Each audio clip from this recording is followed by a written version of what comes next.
선거운동 이제 3일째였던 어제 후보들은 일제히 부산을 찾았습니다. 대구에 이어서 또 부산, 창원까지 새 후보가 찾는 지역이 공교롭게도 이틀 연속 겹친 겁니다. 새 후보들은 왜 영남권에 이토록 공을 들이는 건지도 지금부터 짚어봐 드리겠습니다. 어제 모습 잠깐 보겠습니다. 존경하는 부산 시민 여러분, 그리고 당원 동지 지지 여러분, 반말 한번 해도 되죠? 준비됐나? 준비됐나? 날 좀 보소, 날 좀 보소, 날 좀 보소. 공기석달 꽃본 듯이 날 좀 보소. 바로 뒤에 있는 하트 구조물 앞에서 윤석열 생일 케이크도 주고 그랬습니다. 다시는 대한민국의 대통령 만드는 일이 아니라 제 스스로 대통령 돼가지고 나라 바꾸겠습니다.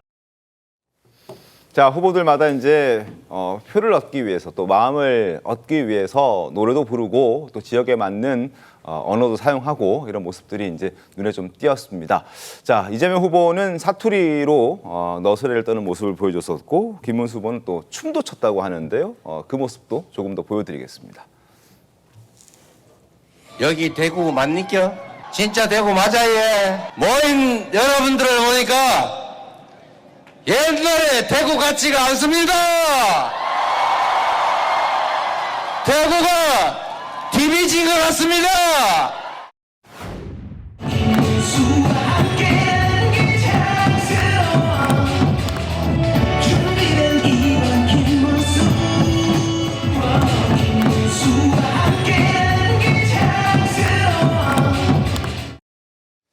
자, 저렇게 춤도 추고 또 현장에 맞는 현장 분위기에 맞게끔 말도 하고 뭐 이런 모습들이 이제 노력하는 모습들이겠죠. 저런 모습들이 아무래도 민심에 도움이 되겠죠. 그렇죠. 봤는데. 예, 일종의 뭐 밴드 웨건 효과를 노리는 것일 수도 있고 네. 여러 가지 상황이 있는데 어쨌든 지금 상당히 이채로운 것은 그 첫 유세를 전부 다 영남에서 지금 집중적으로 벌이지 않습니까? 맞습니다. 이게 일단은 후보 그 세 사람이 전부 다 어떻게 보면 TK 출신이에요.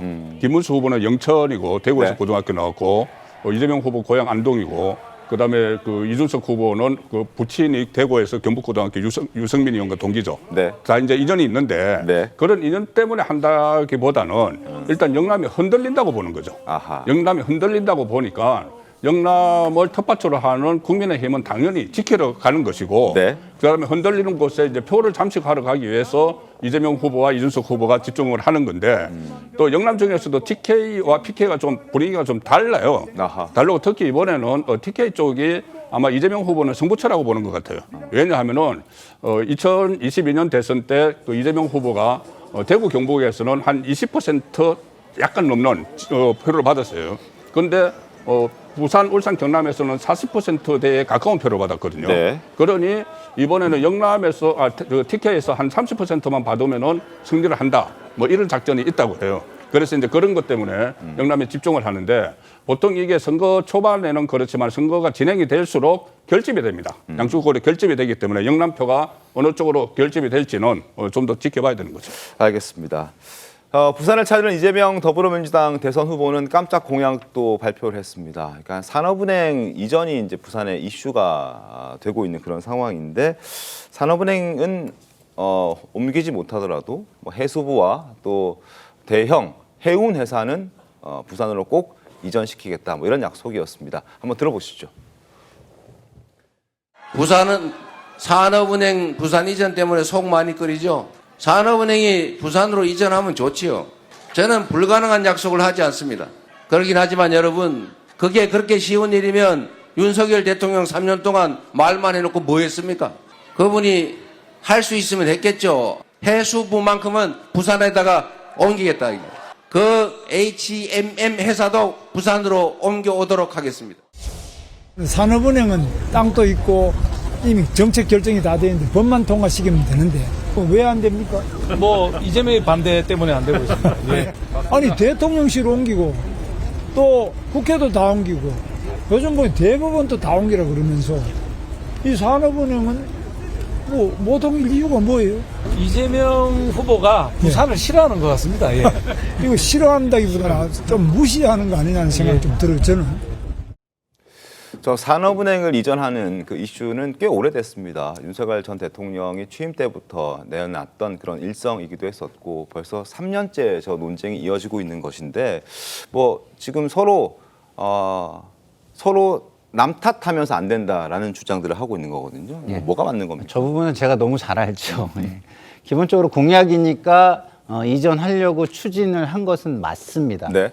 그렇지만 금융산업 발전과 경쟁력 강화라는 측면과 맞지 않기 때문에 네. 금융산업계에서 이것을 반대를 해요. 기본적으로. 그렇기 때문에 추진을 강하게 했음에도 반발이 심했고 그 반발 속에서 민주당도 부산에 의원들이 있잖아요. 네. 있는데도 그런 부분을 설득하지 못했기 때문에 법이 개정이 되지 않은 겁니다. 왜냐하면 그 산업은행법에 그 본사를 어디에 둔다 이렇게 박혀 있거든요. 그래서 네. 그걸 개정해야 되는데 그게 되지 않은 겁니다. 법안만 통과되면 된다? 그럼 지금 뭐 사법개혁을 위해서 법을 통과할 때 법안만 통과되면 되는 거 아니잖아요. 거기에는 명분과 실질적인 이익, 국민의 이익이 같이 있어야 되는 겁니다. 근데 어떤 명분과 실질적인 이익 면에서 반발이 굉장히 컸기 때문에 윤석열 정권에서 강한 드라이브를 초기에 걸었지만 나중에는 그런 부분을 인정하고 주춤 내지는 거의 약간 보류하게 된 상황으로 놓여진 것입니다. 정현진 의원. 근데 그 산업은행 이전과 관련해서는 왜 불가능하게졌는가? 당시에 정무위원회를 민주당이 다 장악하고 있었어요. 그래서 정무위원회에서 법 개정 하나도 도와주지 않았기 때문에 불가능해진 것이지 정말로 의지만 있었다면 민주당이 법 개정해서 이전시킬 수 있었는데 그런데 이게 윤석열 전 대통령이 2022년 대선 과정에서 내걸었던 네. 부산의 핵심 공약이었기 때문에 전 민주당이 반대를 위한 반대 차원에서 법을 개정하지 않았다고 생각하고요. 이 사는 지방 이전과 관련해서는 당사자들은 당연히 지방 이전과 관련해서 불평의 목소리를 낼 수 있죠. 그러나 그것이 국토균형 발전이라든가 부산 지금 소멸 위기에 있다고 하는 많은 지적들을 감안한다면 그때 당시에 적극적으로 나섰으면 충분히 이전이 가능했고요. 관련해서 당시에 박재호 의원과 전재수 의원이 모두 민주당 출신의 부산 지역 의원입니다. 이 두 분들 사이에서도 서로 자기 지역구에 산업은행을 이전하겠다라는 법안을 경쟁적으로 낼 정도로 열심히였는데 다만 민주당이 이 윤석열 정부의 대표적인 부산 공약을 쉽게 응할 수 없다라는 전 정치적 배경이 있었다고 봅니다. 아니 근데 저 MBN 출신이신 우리 정광지 대변인께서 저렇게 말씀하시니까 저는 좀 생경한데요. 자, 민주당도요 정치적인 이익을 위해서 이전을 시킬 수가 있어요. 그 정치적인 것만 보면 그렇죠. 근데 경제적인 부분에서 반발이 심했고 그 부분에 실익이 없기 때문에 추진을 못한 겁니다. 너무 정치적으로만 그렇게 얘기하고 형식적인 것만 얘기하면 그럼 사법개혁도 법만 바꾸면 그럼 되는 겁니까? 그건 아니죠.